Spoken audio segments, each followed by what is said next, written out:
Varicose వ్యాధితో బాధపడుతున్నారంట. తక్కువ ఖర్చుతో ట్రీట్మెంట్ కావాలి అనుకుంటే ఎవిస్ హాస్పిటల్ని సంప్రదించండి. నమస్తే రమ్మగారు. నమస్తే జయ. రమ్మగారు, మనము భక్తుల కథలు చెప్పుకుంటూ ఉంటాం.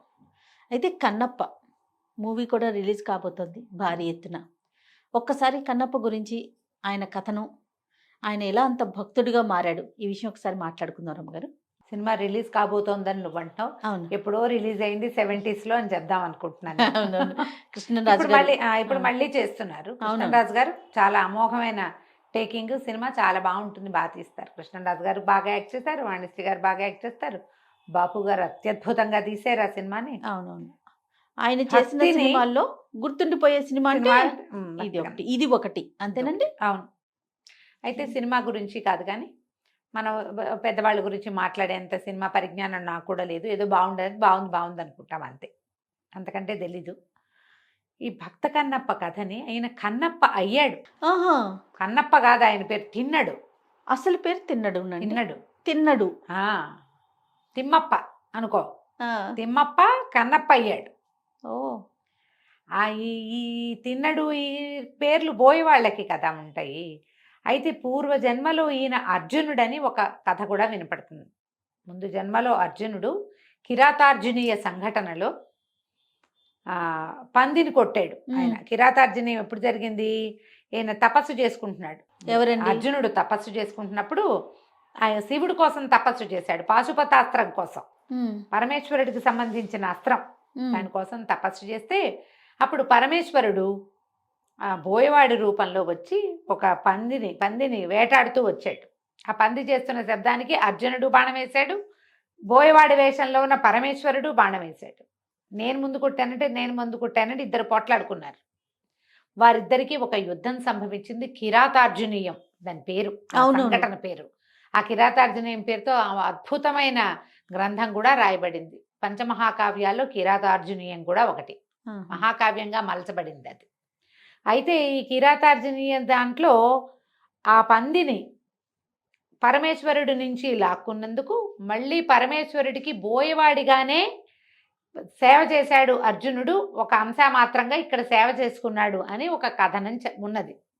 అది అవునో కాదో తెలియదు. కానీ కాళహస్తీశ్వర మహత్యంలో ఈ చెంచు కులానికి చెందిన ఇతను బోయవాడికి భగవంతుడు ఎట్లా సాక్షాత్కరించాడో వివరంగా చెప్పబడింది. మహాకవి దూర్జటి రచించిన కాళహస్తీశ్వర శతకంలో కూడా ఈయన ప్రస్తావన కనిపిస్తుంది మనకి. ఈ కాళహస్తి ఈ చుట్టుపక్కల ప్రాంతాల్లో, అంటే తిరుపతికి చెందిన, తిరుపతి చుట్టుపక్కల రాజంపేట, ఊటుకూరు, ఈ ఊర్లు కనపడతాయి కదా, ఆ ప్రాంతాలకు చెందిన ఒక బోయ కుటుంబంలో జన్మించాడు ఈయన. ఈ తల్లిదండ్రి వీళ్ళకి ఏంటంటే సంతానం చాలా కాలం కలగకపోతే సుబ్రహ్మణ్య ఆరాధన చేస్తే వీళ్ళకు ఒక కుమారుడు కలిగాడు, తిన్నడు. ఇతను చిన్నతనం నుంచి పరాక్రమశాలిగా ఉన్నాడు. మామూలుగా బోయ కుటుంబాల్లో అందరూ ఎందుకంటే వాళ్ళు వేటాడే భోజనం చేయాలి, అవును, వాళ్ళ జీవితమే అది. ఒక్కొక్కళ్ళు బాగా బ్రైట్గా ఉన్న వాళ్ళు కనిపిస్తారు, ఒక్కొక్కళ్ళకి ఒక్కొక్క ప్రజ్ఞ ఉంటుంది. ఇతను వేటలో ప్రజ్ఞావంతుడుగా ఉన్నాడు. దాంతోపాటు ఒక రకమైన మార్దవం కలిగిన వాడు.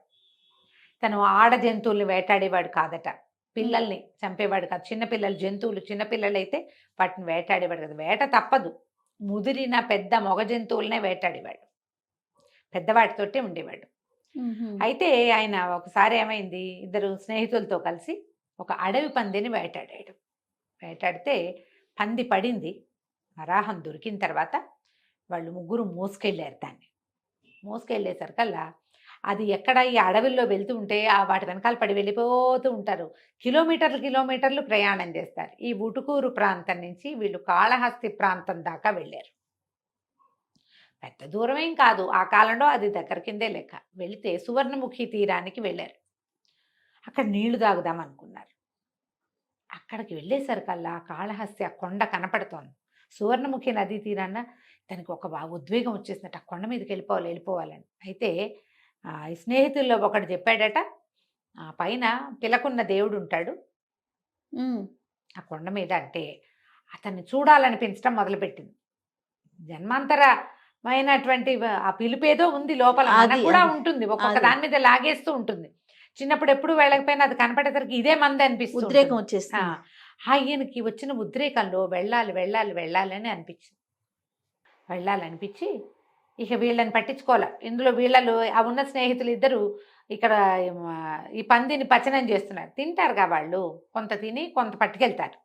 ఇక్కడ ఆకలేస్తోంది, మరి పొద్దు నుంచి వేటాడుతున్నారు. వాళ్ళు పచనం చేస్తుంటే ఇతను పైకి వెళ్ళాడు. ఆ కొండ మీదకి వెళ్తే అది పురాతనమైన దేవళం, ఎప్పటిదో. ఆ లోపల ఉన్న కాళహస్తీశ్వర లింగాన్ని చూసేసరికి ఒక ఉద్వేగం వచ్చేస్తుందట ఆయనకి. పరిగెత్తుకుంటూ వెళ్ళి కౌగులించుకున్నాడు. ఇది తనదేని అనిపించడం మొదలుపెట్టింది. ఆ దైవం అని తెలిసింది. ఎన్నో ముద్దులు కురిపించాడట. ఎంత కావలించుకున్నాడో.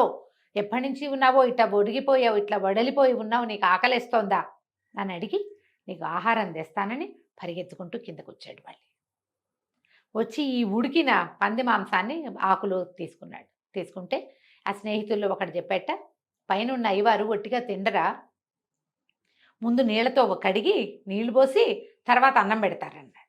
నీళ్లు పోయాలంటే ఎట్టా పోయాలి? అందుకని ఏం చేశాడు, నోటి నిండా నీళ్లు పోసుకుని పుక్కిలు తిండా నీళ్లు బట్టి ఆకులో ఈ పదార్థం తీసుకుని సమీపంలో పువ్వులు పెడతారని చెప్పారు వాళ్ళు. ఓ 2 పువ్వులు కోసుకుని ఆ పువ్వులు అటు ఇటు పడిపోతాయని వాడికి ఇంత సిగ ఉంటే సిగ నిండా గుచ్చుకున్నాడట. ఆ పువ్వులు పడిపోకుండా ఈ ఆహారాన్ని ఇట్లా పట్టుకున్నాడుగా. ఆహారం పుచ్చుకుని నెత్తి మీద తనే ధరించి పువ్వులు తన నోట్లో వేసిన నీళ్లతోటి లోపలికి పరిగెత్తుకుంటూ వెళ్ళి ఏం చేశాడు, ఆ శివలింగం మీద పుక్కిట్లో నోట్లో ఉన్న నీళ్లు ఉమ్మేసి ఆయన నెత్తి మీద ఆ పరమేశ్వర శివలింగాన్ని మీద పోసి తర్వాత పువ్వులు పెట్టి అంతా తుడిచి శుభ్రంగా పువ్వులు పెట్టి ఇది నివేదన చేసి అది పెట్టి తిను తిను తిను అని చెప్పి, ఎవరు రాకుండా నేను చూస్తా, రుచిగా తిను, ఎవరన్నా చూస్తారని నీకు భయమా అని అడిగి నేను ఇక్కడే నుంచుంటాను, నువ్వు తినేసేయమన్నాడు. వెళ్ళి అవతల నుంచున్నాడు. జంతువులు ఎవరైనా తీసుకుపోతారేమో, నువ్వు మెల్లిగా తిను, ఎవరు ఎత్తుకుపోకుండా ఉంటానని కొద్దిసేపు అక్కడ కాపలా కాసాడు. పదార్థం అయిపోయింది ఆకులోది. చూసుకున్నాడు, తినేశాడు శివుడు. సరే అక్కడే ఉండిపోవటం మొదలుపెట్టాడు. ఆ స్నేహితులు ఎలుగెత్తి పిలిచారు, రా రా రా అంటే దిగాడు. మెట్లు సగం దిగాక వదలి బుద్ధి కాలి మళ్ళీ పరిగెత్తుకుంటూ పైకి వెళ్ళిపోయాడు. 2 సార్లు 3 సార్లు వాళ్ళు పిలవటం, ఇతను దిగలేకపోతున్నాడు, వెళ్ళలేకపోతున్నాడు ఎన్ని వదిలిపెట్టి. వాళ్ళు ఏం చేశారు, రేపొద్దు కానీ రాబా అని బలవంతం చేశారు. కిందకి వెళ్ళిపోయాడు. వెళ్ళాడు. రాత్రి ఎక్కడో పడుకున్నారు. తెల్లవారి మళ్ళీ వేటాడారు. కుందేళ్ళు ఏవో కనపడ్డాయి. మళ్ళా ఆహారం పచనం చేస్తే మళ్ళీ నోటి నిండా నీళ్లు పోసుకున్నాడు, మళ్ళీ పువ్వులు కోసుకున్నాడు. మళ్ళీ ఈ ఉడికిన ఆహారం మొట్టమొదటి శివుడికే పెట్టాలి, దేవుడికే పెట్టాలి నేనని పట్టుకుపోయాడు మళ్ళీ పైకి. 5 రోజుల పాటు రోజు వెళ్ళేవాట పైకి. వాళ్ళు ఇళ్ళకి వెళ్ళటం, సాయంత్రం అయ్యేసరికి ఇల్లు చేరిపోవటం ఏం లేదు. పెద్ద పిల్లలు అడవుల్లో పడి తిరుగుతూ ఉంటారు, ఎప్పుడో వెళ్తారు ఇంటికి. ఆహారం సంపాదించుకుంటూ ఉండటం, తినటం, తిరగటం అంతే. ప్రతిరోజు కొండ మీదకి వెళ్ళిపోతున్నాడు. ఒక 5-6 రోజులు అయ్యేసరికల్లా వీళ్ళకి భయం వేసింది, ఏమిటి వీడు ఇంత పిచ్చి అయిపోతున్నాడు అని వాళ్ళ అమ్మకి నాన్నకి చెప్పారు. వీడు ఆ కొండ మీద ఉన్న అయ్యోరి దగ్గరికి వెళ్ళిపోతున్నాడని, ఆహారం అంతా ఒక వంత ఆయనకి పెట్టేస్తున్నాడని. దేవుడికి పెట్టడం తెలుసు వాళ్ళకి, దేవుడు తింటమేమిటో తెలియదు. ఇక్కడేమిటో దేవుడు తినేస్తున్నాడు అది, మరి అలాగే కనపడుతోంది. లేకపోతే ఎందుకు పెడతాడు వాడు మళ్ళీను? పైగా ఈ వెళ్ళిన వాడు ఇవన్నీ వస్తువులు పుచ్చుకెళ్తాడు. ఆ ముందు రోజు పెట్టిన పువ్వులు వాటిని కాలుతోటే శుభ్రం చేస్తాడు. వాడికి అదే తెలుసు. ఈ కథ ఇక్కడ జరుగుతూ ఉండగా ఈ దేవళానికి ఒక అర్చకుడు ఉండేవాడు. ఆయన రోజు వచ్చేవాడు. ఎప్పుడైతే ఈ కథ మొదలైందో, ఈ మాంసాహారం పెట్టున్న ఆకులు పువ్వులు కొంత మిగిలిపోతుంది. ఆకులు అంతా తుడుచుకుని తిండు శివుడు. తింటున్నాడో లేదో, అది అక్కడే ఉందో, నచ్చలేదా అంటాడు ఇతను. అందుకని మరి ఆయన ఏం చేస్తున్నాడు దాన్ని ఇది చూసి అలమటించిపోయాడు ఆయన. ఇదేమిటి, ఎవరు తెచ్చి పెడుతున్నారు ఈ పువ్వులేమిటి, అవి ఏమిటో పిచ్చి పువ్వులు, అవన్నీ దేవుడికి పెట్టే పువ్వులు కాదు, పరమేశ్వరుడికి కొన్ని పువ్వులే పెడతారు. ఎవరో వస్తున్నారు, ఏదో జరుగుతోందని ఆయన ఓహో దుఃఖించి పరమేశ్వరుడు వెనకాల పరి విధాలుగా ప్రార్థించాడు. ఆయన అన్నట్ట, నువ్వు ఒక పని చెయ్యి, రేపు పొద్దున్నే రా, నీ అర్చన ముగించి లింగం వెనకాల కూర్చో, ఏం జరుగుతుందో చూద్దు కానీ అని చెప్పాడు. ఇలా రోజు గడుస్తోంది కదా. ఈయన ఒకరోజు మంచి ముదురు లేడి మాంసాన్ని పట్టుకుని ఇక ఆయన తిన్నాడు. పైకి వెళ్ళేసరికి ఈయన చూస్తూ ఉండగానే ఏమైంది, పరమేశ్వరుడికి 2 నేత్రాలు, ఒక నేత్రంలోంచి నెత్తురు కారటం మొదలైంది. అడిలిపోయాడు ఈయన. ఇది తిన్నాడు. అయ్యో నీ కంటికి ఏదో వచ్చింది, ఏమైంది, ఎవరైనా కొట్టారా, ఏదైనా తగిలిందా, నీకు ఏదో జబ్బు చేసింది అని చెప్పి పరిగెత్తుకుంటూ వెళ్ళి ఏవో 4 ఆకులు నలిపి పోయే వాళ్ళకి తెలుస్తాయిగా, కన్ను ఎర్రబడితే పెట్టేవి, అది తెచ్చి పెట్టాడు. అవలా ఏం చేసినా కంట్లోంచి నెత్తురు రావడం మానలేదు. విపరీతంగా దుఃఖించాడు. అయ్యో అయ్యో నీకేదో వచ్చేసింది, నువ్వు ఇలా అయిపోతున్నావు, ఏమైనా ఆహారం పడలేదా, నీకేమవుతుంది, ఏం చేయాలి అని ఆలోచించి అప్పుడు కంటికి కన్ను పంటికి పన్ను సిద్ధాంతం గుర్తొచ్చింది అతను. బాగుంది, ఈ కన్ను తీసేసి ఇది పాడైపోయింది, నా కన్ను తీసి పెడతాను నీకు, నా కంటితో చూద్దుగా నువ్వు అని చెప్పి ఏం చేశాడు, తన కన్ను పెకలించి ఈ శివుడి కన్ను తీసేసి తన కంటిని అక్కడ పెట్టాడు. ఆ వెనకాల ఉన్నవాడు నిర్ఘాంతపోయి చూస్తున్నాడు ఏం జరుగుతోందా అని. ఈ ఒక్క కన్ను పెట్టేసరికి రెండో కంట్లోంచి నీరు గారటం మొదలుపెట్టి మళ్ళీ నెత్తురు వస్తుంది రెండో కంట్లోంచి. భయం వేసింది. అయ్యో ఇదేమిటి రెండో కంటికి కూడా జబ్బు చేసింది, పర్వాలా మనకు వైద్యం తెలుసు, ఒక కన్ను పెడితే తగ్గింది కదా, రెండో కన్ను కూడా నీకు పెడతానని ఏం చేశాడు, ఈ కన్ను మొదటిసారి ఓ కన్ను తీశాడు, అప్పుడు తన 2 కళ్ళల్లో ఓ కన్ను ఉంది కాబట్టి కనపడుతోంది, ఇప్పుడు ఎట్లా కనిపిస్తుంది, అందుకని ఏం చేశాడు, శివలింగం పక్కన నిలబడి ఓ కాలెత్తి గుర్తుగా తన బొటన వేలిని శివుడి కన్ను మీద ఆనించాడు. ఆనించి తన రెండో కన్ను పెకలించి కరెక్ట్గా ఎక్కడ పాదం ఆనించాడో అక్కడ పెట్టడం కోసం ఎప్పుడైతే ఈ తిన్నడి కాలెత్తి ఆ కంటి మీద పెట్టి కన్ను పెకలించడానికి, తన రెండో కన్ను పెకలించుకోవటానికి బాణం కొసపెట్టి తీసేశాడు. ఇట్లా చురకత్తులు ఉంటాయి వాళ్ళ దగ్గర, తర్వాత బాణాలకి కొస ఉంటుంది, దాంతో ఇట్లా పెళ్ళగిస్తున్నాడు. ఆ పెళ్ళగిచ్చేసరికల్లా గుడిలో గంటలు మోగినేట, దీపాలు వెలిగినేట, అనేక రకాల సుగంధ ద్రవ్యాల వాసన, గుడంతా ధూపం. పరమేశ్వరుడు లేచి బయటకు వచ్చాట. కన్నప్ప ఆగు ఆగు కాగని 3 సార్లు కన్నప్ప కన్నప్ప కన్నప్ప అన్నాడు పరమేశ్వరుడు. చేయి పట్టుకున్నాడు. ఈ శివలింగంలోంచి వచ్చినటువంటి మహాద్భుత సౌందర్య రాసైనటువంటి పరమేశ్వరుడిని చూసేసరికి కన్ను ఇంకా పెకలింక పడలేదు కదా, అని అట్లా చూస్తూ ఉన్నాడు. అతనికి 2 కళ్ళు వచ్చేసినాయి. పరమేశ్వరుని ఆలింగనం చేసుకున్నాడట. నీ కన్నిచ్చి భగవంతుడికైనా సరే ఇంత చేసిన వాడు ఆ కన్నప్పగానే ఇతను గుర్తింపబడతాడని ఆయన వరమిచ్చాడు. ఈ వెనక కూర్చుని ఇదంతా చూసిన ఆయనకి, అతనికి కూడా పరమేశ్వర సాక్షాత్కారం లభించింది. ఆ కథ ఆయన వల్ల బయటకు వచ్చింది. సాక్షాత్ పరమేశ్వరుడు అయిపోయాడు ఈ కన్నప్ప కూడా. తర్వాత ఎంతో కాలం జీవించి తర్వాత ఆయనకి ముక్తి మోక్షం లభించింది. అప్పుడే పరమేశ్వరుడిలో లీనమైపోయాడన్న కథ కూడా చెప్తారు. మనకి సినిమా అనేసరికల్లా అతనికి భార్య అవి ఇవి ఇద్దరి మధ్య కొంచెం స్నేహం అవి కథలు పెంచుకుంటారు కదా, అదంతా జరిగిందో లేదో మనకు తెలియదు. సాధారణంగా మనకు చెప్పబడే కథ అయితే ఇది. అతను చదువుకున్నది ఏం లేదు. అదేలేండి. భగవంతుడి పట్ల భక్తి అనేది ఒకళ్ళు నేర్పితే వచ్చేది కాదు. అవును, నేర్చుకుంటాం మనం రకరకాలు. అది లోపల ఒక భక్త్యావేశం అనేది ఒక చుక్కుంటే కానీ చుక్క నుంచి రకరకాల ముగ్గులు పెడతాం. చుక్క ఉండాలి. ఆ చుక్క జన్మాంతరంగా రాబడుతుంది, ముందు నుంచి తెచ్చుకోబడుతుంది, ముందు నుంచి ఉండి. కొంతమంది చూడు ఇళ్లలో అందరూ భక్తి పరులే ఉంటారు, ఒకళ్ళు అథిస్ట్ నేనంటాడు. వాళ్ళు ఏంటో వాళ్ళంతా మడి ఆచారం పూజా వ్రతాలు నువ్వులు బోల్డ్ ఉంటాయి, వీళ్ళకి ఏ ఆసక్తి ఉండదు. వాడికి కూడా ఎప్పుడో కలిగితే కలగచ్చు, కలగని వాళ్ళని కూడా మనం చూస్తాం. అవును, ఈ భక్త్యావేశం అనేది అతనికి సహజంగానే కలిగిందని చెప్పబడుతుంది కథల్లో.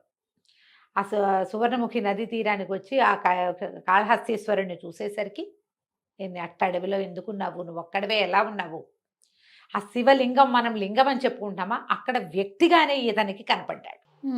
అది లింగంగా అని అనుకోవడానికి వీల్లేదు. ఒట్టి రాయిని చూసి అతను ఆకర్షింపబడ్డాడంటే అందులో ఒక సౌందర్య విశేషం తెలిసింది, అతనికి కనిపించింది, అంతే. ఆయన కనపడింది. భక్త్యావేశం వల్ల అతని లోపల ఉన్న మార్ధవాన్ని భగవంతుడు పెంచాడు. చూడు కథ ఎంత బాగుంటుందో. సినిమా కూడా బాగా తీశారులే, పాత సినిమా బాగుంటుంది, మరి లేటెస్ట్ది అవును చూడాలి. కానీ తెలీదు మనకి ఇప్పుడంతా బోల్డంతా టెక్నాలజీలు పెరిగాయి కాబట్టి అవునవును, బోల్డ్ అన్ని గ్రాఫిక్స్ గిఫిక్స్ చాలా రకాలు యాడ్ చేసి ఉండొచ్చు. కథ ఇది. ఈ భక్త కన్నప్పని మనం భక్తాగ్రగణ్యులుగా చెప్పుకుంటాం. ఈయన శివుడిని ఏమని పిలిచాడు, ఏం మాట్లాడాడు, శివుడికి ఏం పెట్టాడు, ఆయన పెట్టలేదా, మేము పెడితే తిండా, ఇలాంటివి మాట్లాడతారు. అసలు మాట్లాడచ్చమ్మా? అస్సలు మాట్లాడడానికి ఏమైనా రమ్మగారు, అసలు ఏమిటి ఇది, ఆయనలో అసలు అతనేమిటి, ఆ కాలం ఏమిటి, అది కదా చూడాలి. అది కదా మనము అతను ఒకళ్ళేలా అవుతాం, ఒకళ్ళ అవ్వం కదా. పోల్చుకోవటానికి కూడా అసలు ఆ మాటలు ఏమిటో జనాలంతా అలా చాలా సులువుగా. అద్భుతమైన భక్తుడు కదా రమ్మగారు, అద్భుతమైన. కాళహస్తీశ్వర మహత్యంలో శ్రీకాళము చెప్తాం కదా, మన సాలిపురుగు పాము ఏనుగుతో పాటుగా ఈయన కూడా శ్రీకాళహస్తీశ్వరుడి యొక్క పరమాద్భుత భక్తులలో అగ్రగణ్యుడు కన్నప్ప. కన్నప్ప కూడా దేవాలయం ఉంది కదా, అక్కడ కన్నప్ప అవును. గుడి ఉంది కదా, అవును. పైన కొండ మీద ఉన్నట్టుగా కనిపిస్తాడు. ఆ ధనుర్బాణాలు అవి ధరించి తిరిగేవాడని, తను వేటగాడుగా ఉండే ఇలా మహాభక్తుడుగా మారాడంటారు. కన్నప్ప నాయనార్ అంటే నాయనార్ల గాథలు చెప్పుకున్నాను చూడు, అవునవును. ఈయన్ని కన్నప్ప నారిని నేత్రేశ నాయనార్గా చెప్తారు. సంస్కృతంలో నేత్రేశుడు ఇతని పేరు, కళ్ళు ఇచ్చారు కళ్ళు కాబట్టి. ఇచ్చాడు కాబట్టి. అది కథ. అద్భుతమైన భక్తుడు. మరి వచ్చే సినిమా కూడా చాలా చక్కగా ఆడాయి, సక్సెస్ని పొందాలని అనుకుందాం రమ్య గారు. నమస్తే. నమస్తే.